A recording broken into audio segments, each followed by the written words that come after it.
How long can men who live by their own rules play with fire without getting burned? Guys would get into arguments over nothing, and before you knew it, one of them was dead. And they were shooting each other all the time. Shooting people was a normal thing. It was no big deal. In 1955, Brooklyn, Henry Hill, living with his parents and 5 siblings in a small apartment, dreams of joining the Italian Mafia, attracted by their power to do whatever they want. In the summer, when they played cards all night, nobody ever called the cops. As Henry grows older, he works part-time at a cab stand across the street, owned by feared mafia boss Paulie Cicero and managed by his brother Tuddy. This leads to Henry running small errands for the mafia, earning money and recognition from high-ranking members. Hey, Paulie. Paulie might have moved slow. As Henry gets sucked into this world and enjoys every minute of it, his parents become concerned, especially his father, who beats the life out of him after receiving a letter from the school informing him of Henry's months-long absence. Henry reports this to Tuddy and opts out of his job in fear, but is surprised when his boss comes up with an unusual solution to the problem. Tuddy takes his men to stalk the local postman and beats him to a pulp while warning him to never deliver anything from Henry's school to Henry's house. From now on, any letter from that school to that kid's house comes directly here. You understand? Yeah. A few months later, Henry is promoted and starts working for Paulie, who provides protection to businesses in the neighborhood from criminals looking to scare and rip them off, and gets cuts from what they make. Hence, if he hears anything out of order, he makes his men take care of it swiftly. People looked at me differently, and they knew I was with somebody. As Henry continues to make his way up the mafia ranks, people start to notice him and give him special benefits to show their respect, as they know what he is capable of. I mean, I had more money than I could spend. I had it all. A few months later, Henry meets one of Paulie's associates and feared man, Jimmy Conway, who started out as a teenage mafia hitman and grew into a respected acquaintance, and is quite impressed with his lifestyle and preceding reputation. Thank you. All right, keep coming.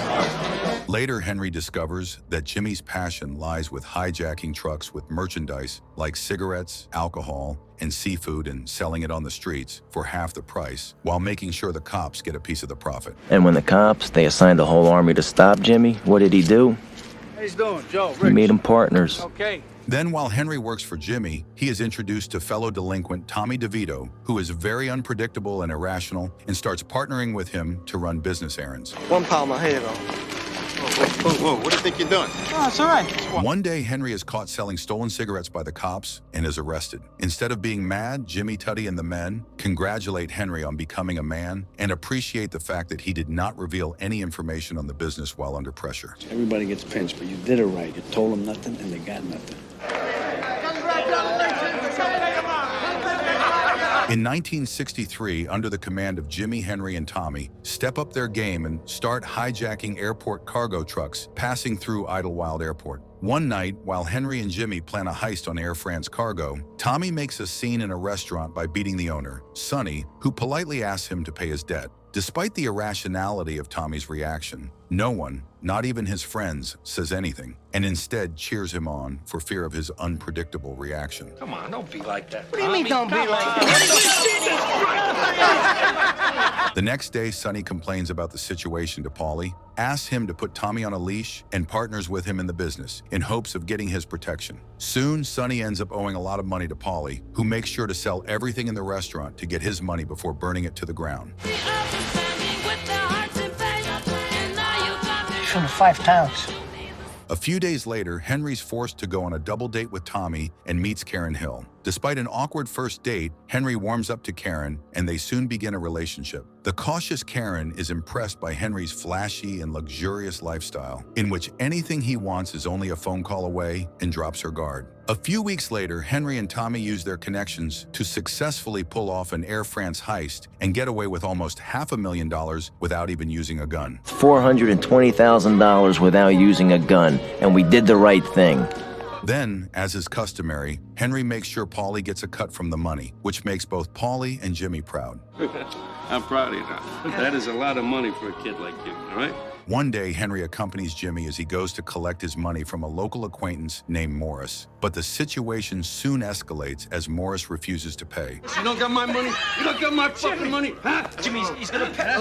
Then, Henry receives a call from a distressed Karen and leaves everything behind to rush to his girlfriend. A few minutes later, Henry picks up Karen, who informs him that her neighbor Billy had harassed her and drives her home. Then Henry makes sure Billy never bothers Karen again by beating him with a gun.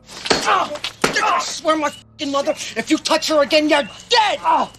Soon, Karen and Henry get married and throw a lavish wedding party in which all of the local Italian mob family joyfully attend. As time goes by, Karen gets accustomed to Henry's unusual way of life, in which he's always surrounded by the same crowd. Holidays, vacations, and any celebrations always consist of the same men in the business and their families, leaving no room for outsiders, which makes it easier for Karen to accept Henry's profession as her new normal. We always went together. No outsiders, ever.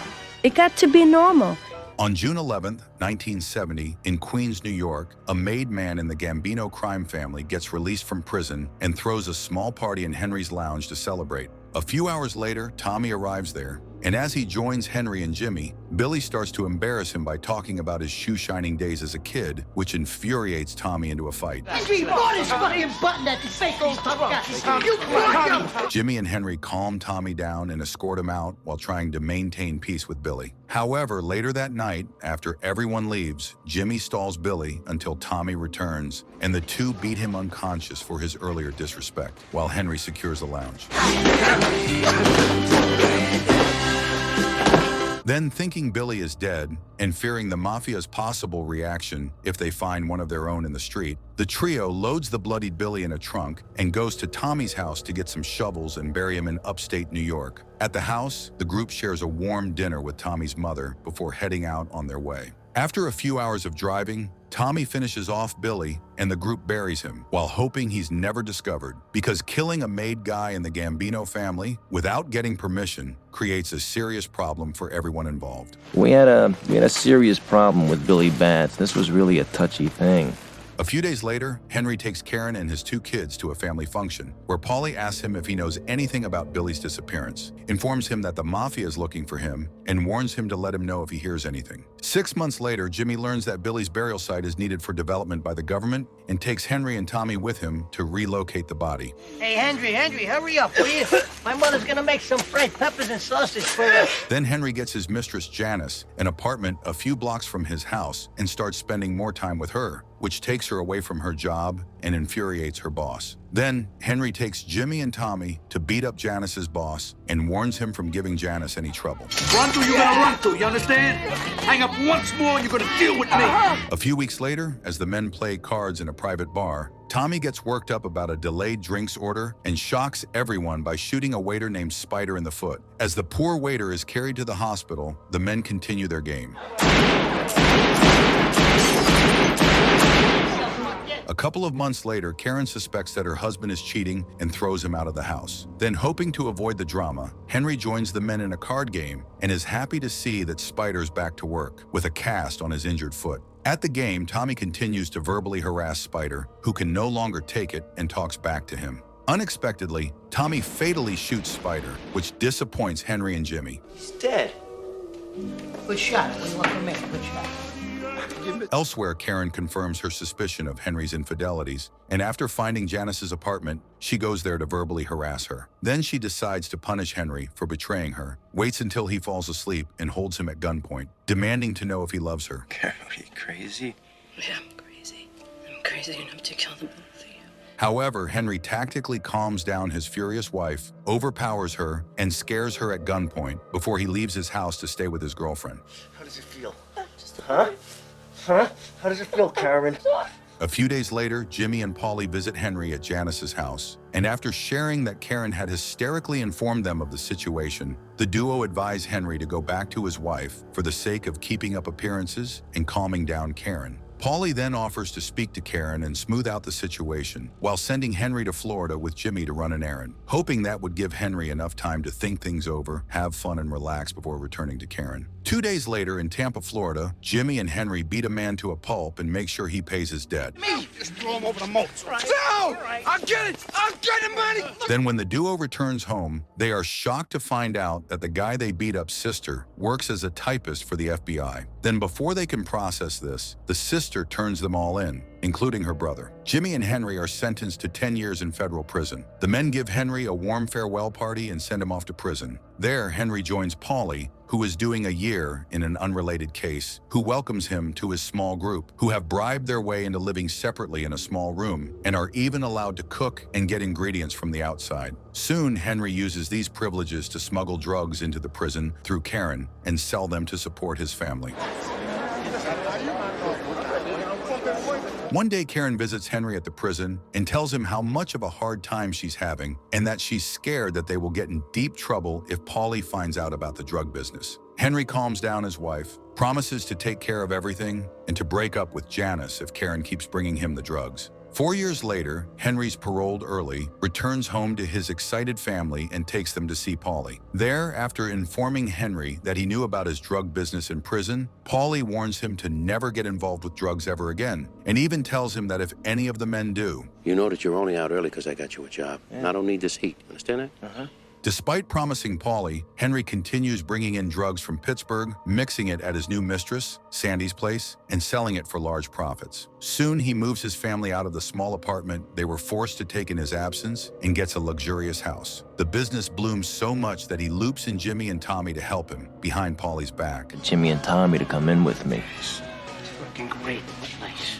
Then after getting a tip from Morris and Henry, Jimmy gets his men together and pulls off a daring heist at JFK Airport, Lufthansa, and walks away with $6 million in cash. After a few days as the men hang out, Jimmy is frustrated to see that, despite his warning not to buy anything extravagant until the heat dies down, his men have bought expensive gifts for their wives and family. Then as he deals with this, Morris annoys him more by asking him for his share of the money. Did you hear what I said? Don't buy anything, don't get anything, nothing big. Did you hear what I said? What's the matter with you? Relax. I'm relaxing. I need the money. Then a few days later, the police find the getaway car and start working on it to find evidence. Jimmy realizes that their getaway driver had gotten high to celebrate their heist and forgot to dump the car out of state like they had discussed, and hence ordered his hit. Then Paulie informs Jimmy and Tommy that he's gotten Tommy approved by the hierarchy of the Italian Mafia and that Tommy is going to get made into the family. Despite having Irish blood and therefore not being qualified to be made, both Jimmy and Henry are extremely happy for Tommy and excitedly await the big day. Elsewhere, Maurice continues to harass Jimmy for his share of the money, which tests Jimmy's patience. Hence, one night, as per Jimmy's orders, Tommy takes him out. After giving some money to Paulie to show his continuing allegiance, Jimmy has all of his men taken out one by one as he starts considering them a liability.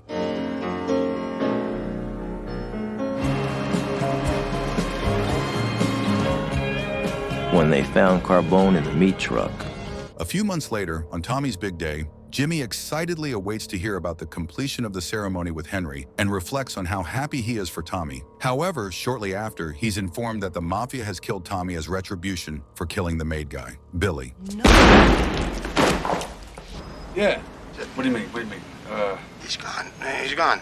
Jimmy is utterly shaken by the news by losing Tommy and is even more frustrated by the fact that he can't do anything about it, as Tommy got what he had coming to him for killing a maid guy as an outsider and without approval. On May 11th, 1990, Henry starts his day early as he has a lot to do, including delivering some guns to Jimmy, dropping off some drugs from his Pittsburgh connection, and mixing it so that his old babysitter Lois can fly it to his customers in Atlanta. As he goes around town running errands, Henry is discomforted to see a helicopter following him around. It's because he wanted them and now he didn't want them. None of them fit. What's the matter with you? Henry tries to get his fear in check as he runs around trying to get everything set. In the evening, after mixing the drugs and hiding it in the house, Henry sets out to drive Lois to her house to pick up her things and is immediately surrounded by the FBI. For a second, I thought I was dead. But when I heard all the noise, I knew they were cops. As soon as she hears the commotion outside, Karen flushes the drugs down the toilet and hides all the guns. At the station, Henry learns that the agents have been surveilling him for a month and have a lot of evidence, including phone conversations. In jail, Henry begs Karen to bail him out for fear of Paulie, whom he suspects would be mad for being disrespected and come for him and Jimmy, who, in fear of Paulie, would try to finish him off first. Karen puts her parents' house up and bails him out. At the house, Henry learns that the drugs are gone and completely freaks out. Desperate, he goes to Paulie, apologizes for defying him, and asks him for help. The disappointed Paulie gives Henry $3,200 and disowns him. You're all I've got, and I really, really need your help. I really do. Now I gotta turn my back on you. Henry heads home and tries to convince Karen that they have to go elsewhere and start fresh, but fails. A few days later, Karen goes to see Jimmy behind her husband's back and is shocked to see his attempt to get her killed and rushes back home in tears. The box over. Lock the window.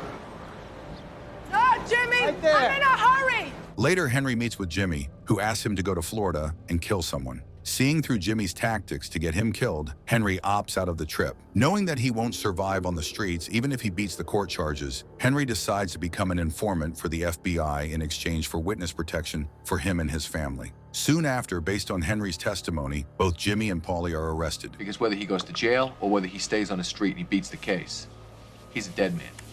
In court, Henry testifies against both of his comrades before setting off to witness protection and leaving the life he loves behind. In view of the violence, Anything I wanted was a phone call away. Henry Hill stayed clean since 1987, but separated from Karen in 1989 after 25 years of marriage. Paul Cicero died in prison in 1988 at the age of 73. Jimmy Conway was sentenced to 20 years and was 78 when he was eligible for parole. And with that, the story ends. Please like and subscribe to our channel for more of the best film recaps.